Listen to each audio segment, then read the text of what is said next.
थोड़ा गौर करेंगे। गंधारी के कानों में जब आवाज पहुंची है द्रौपदी की, गंधारी अंदर से निकल के आई, आंखों से पट्टी लगी है, लेकिन गंधारी ने आवाज को पहचान करके कहा, पंचाली, अरे द्रौपदी कौन है तेरे पास में? जवाब दो मैया। अगर ये तुम्हारा बेटा दुशासन राजसभा में खींच करके ले गया, मेरी साड़ी को खींच करके अगर मुझे नंगा कर दिया, नग्न कर दिया, तो लाज मेरी नहीं लुटेगी, लाज तो मां तुम्हारी लुटेगी, क्योंकि तुम्हारी पुत्र वधू हूं मैं, और पुत्र वधू की अगर लाज लुटे तो ध्यान रखना सासू मां की पहले लुट जाती है। और ध्यान रखना परीक्षित जी, घर में कोई बेटा या बेटी कोई अशुभ कार्य कर दे या अनुचित कार्य कर दे तो बेटा बेटी का कुछ नहीं बिगड़ता, इन बड़े बूढ़ों की पगड़ी गिर जाती है। ये बुजुर्ग, ये बड़ी बूढ़ी माताएं समाज में बात कहने के योग्य नहीं रहती। लाज मेरी नहीं लुटेगी, लाज तुम्हारी लुटेगी। गंधारी ने आवाज लगाई, अरे दुशासन, मैं भी तेरी एक मां हूं और ये भी तेरी मां के समान है। मैं जानती हूं कि पतिव्रता नारी में कितनी शक्ति होती है। अगर ये चाहे तो तुझे अभी भस्म कर देगी, अभी जला देगी। अगर एक भी नजर टेढ़ी कर तो तू जल जाएगा, लेकिन उसकी औकात नहीं। अगर वो जलाने का काम करेगी तो वो पतिव्रता नहीं रहेगी। ध्यान रखना भक्तों, एक कथा आती है रामायण में। रामायण में एक कथा आती है,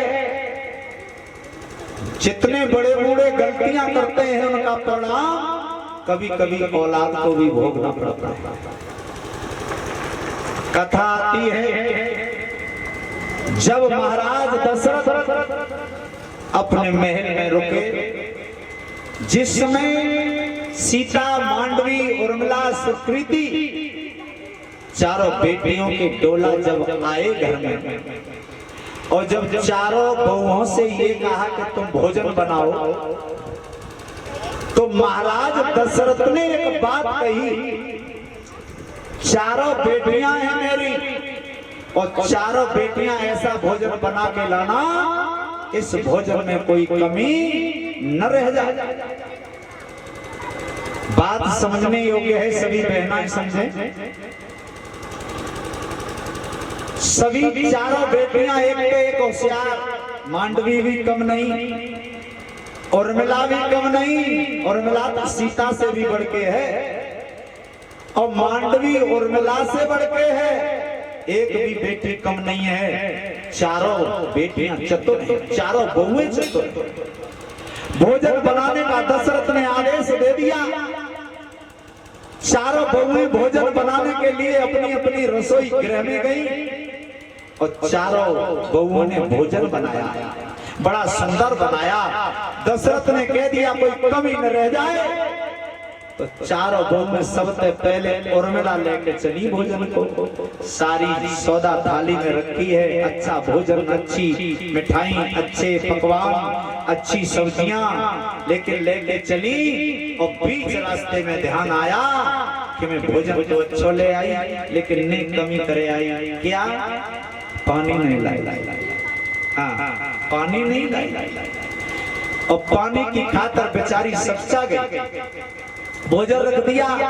दशरथ समझ गए उर्मिला सब चाह रही हैं, एक कमी रह गई। इसके बाद मांडवी का नंबर आया, मांडवी भोजन लेकर के आई, वो भी अच्छा भोजन लाई, लेकिन रास्ते में विचार आया एक कमी रह गई, मैं भी पानी नहीं लाई। सुकृति भोजन लेकर के आई,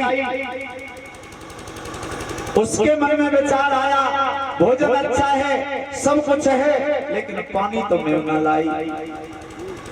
अब तीनों रानी, तीनों बेटियां सब चा गई। महाराज दशरथ देख रहे थे और जब सीता जी भोजन लेकर के चली तो हाथ में जल भी है, सारा भोजन है, लेकिन जब थाली की तरफ देखती जा रही थी तो बस सब्जी में एक तिनका पड़ गया। एक तिनका को जब पड़ा हुआ देखा, वैसे भोजन सुंदर है, लेकिन जब तिनका को महाराज देखेंगे, मेरे ससुर देखेंगे, तो ये भोजन बेकार कर देंगे, कोई न कोई कमी तो रह ही जाती है। सीता ने एक नजर डाली उस तिनके पर, आहा क्या सतवंती थी, उस तिनके को जला करके राख कर दिया। श्रोतागण थोड़ा गौर करेंगे, जब तिनका राख हो गया, महाराज दशरथ इस दृश्य को देख रहे थे। जब सीता जी भोजन लेकर के आई, भोजन रख दिया, महाराज दशरथ ने हाथ जोड़े, हे बेटी, ये नजर तेने इस तिनके पर डाली है, लेकिन ये नजर कभी भी मेरे राम और किसी पर मत डाल देना, किसी पर मत डाल देना। अगर दशरथ ये सौगंध नहीं लेते सीता से, तो रावण की औकात ही जो सीता को चुरा ले जाता। आहा क्या प्रसंग है। यही बात कही गंधारी ने, अगर द्रौपदी चाहे तो तुझे एक क्षण में भस्म कर देगी दुशासन, छोड़ दे इसको। लेकिन दुशासन नहीं माना, तो जो बात मां अपने बेटाओं से नहीं कह सकती, वो बात उस गंधारी ने अपने बेटा दुशासन से कह दिया। क्या कह दिया? अब मैरम पड़ता है कि तुम 100 जिंदा नहीं बचोगे। कोई मां कह सकती है? पुत्र चाहे कैसे भी हो, कोई मां नहीं कहेगी कि तू मरेगा, लेकिन वो बात गंधारी ने कह दी कि अब तुम 100 जिंदा नहीं बचोगे। ले जा इसको। नाश की जड़ पैदा हो गई और वो दुशासन उस द्रौपदी को खींच करके उच्च राजसभा के बीच में ले गया, जहां पर भीष्म पितामह, गुरु कृपाचार्य, गुरु द्रोणाचार्य, बड़े बड़े वीर योद्धा बैठे हैं, बड़े बड़े क्षत्रिय बैठे हैं। लेकिन ध्यान रखना, सबकी गर्दन नीचे है, कोई द्रौपदी की तरफ नहीं देख रहा। सोचने लगी पंचाली, कोई लाज मेरी बचाए न बचाए, कम से कम मेरे 5 पति हैं। कितने? 5, और एक कम जोड़ना है।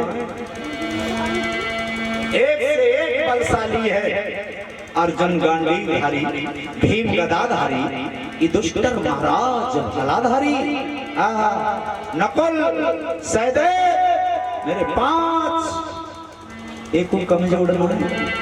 और जब नीचे को गर्दन झुकी देखी ना, सोच गई या दुनिया में अब कोई किसी का नहीं है। आंखों में आंसू भर लाई और 5 पतियों की तरफ इशारा करके बोली, सुनो,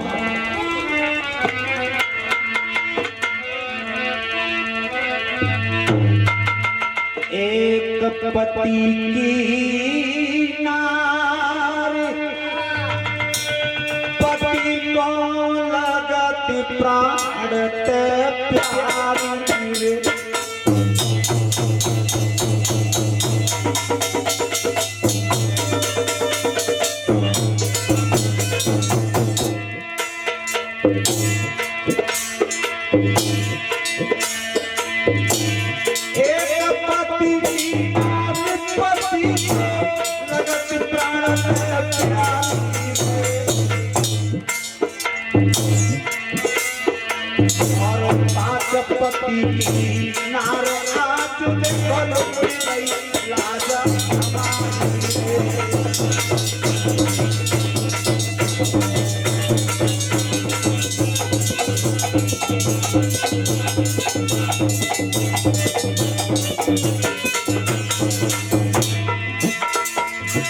आंखों में आंसू भर के वो द्रौपदी ने जवाब दिया,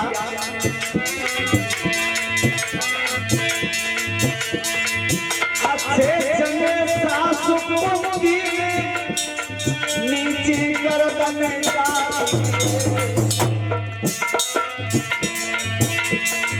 अच्छे चंगे सासु की नीचे गर्दन अरे भारी सभा के चपल मुझे पहुंचाए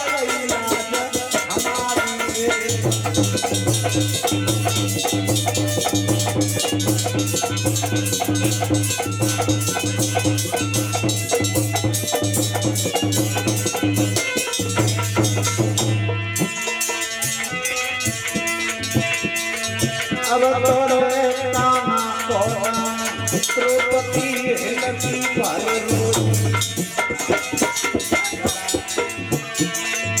अब तोरे प्रभु जी कोना द्रौपदी लगी पाले लगी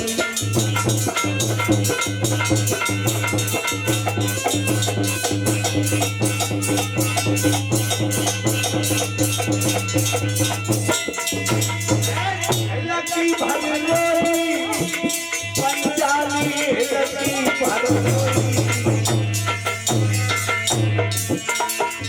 अब तोरे कन्हैया कोना द्रौपदी लगी भगलोरी